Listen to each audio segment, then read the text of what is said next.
Na escuridão do interior do Brasil, havia um vilarejo isolado chamado Santa Cruz do Além, cercado por uma floresta densa e uma névoa eterna que parecia nunca se dissipar.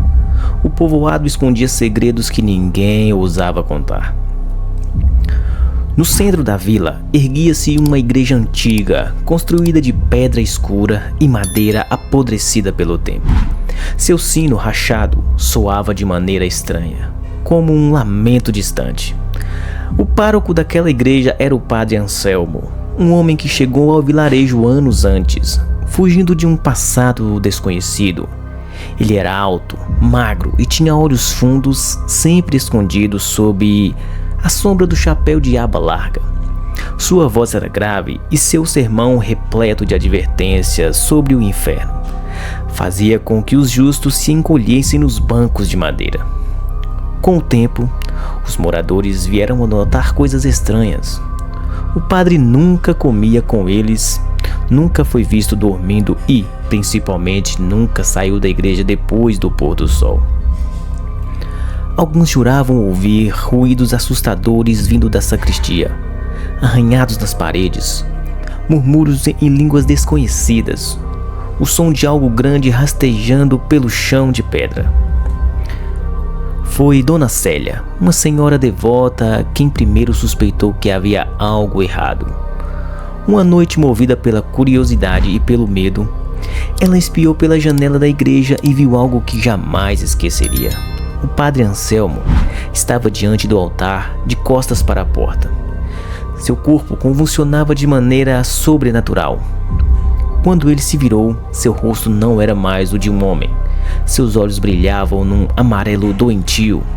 Seus dentes desgastados se alongaram em presas, e sua pele parecia esticar como um couro ressecado. No dia seguinte, Dona Célia tentou alertar os moradores, mas ninguém queria ouvir, exceto Miguel, um jovem corajoso que decidiu descobrir a verdade. Armado com um lampião e uma faca, ele esperou até a meia-noite e entrou na igreja. O cheiro ali dentro era podre, como de carne estragada. As velas tremulavam sem vento algum. Miguel avançou para a sacristia e encontrou um buraco profundo no chão, como se algo tivesse escavado dali para as profundezas. Antes que eu pudesse reagir, uma sombra imensa caiu sobre ele.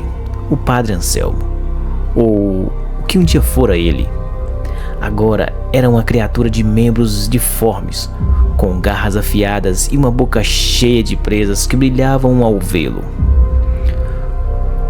O jovem tentou correr, mas a coisa se moveu com uma velocidade impossível. Garras afiadas rasgaram seu peito e seu grito foi engolido pela escuridão. Naquela noite, ninguém dormiu no vilarejo. O sino da igreja tocou sozinho e um uivo longo ecoou pela floresta.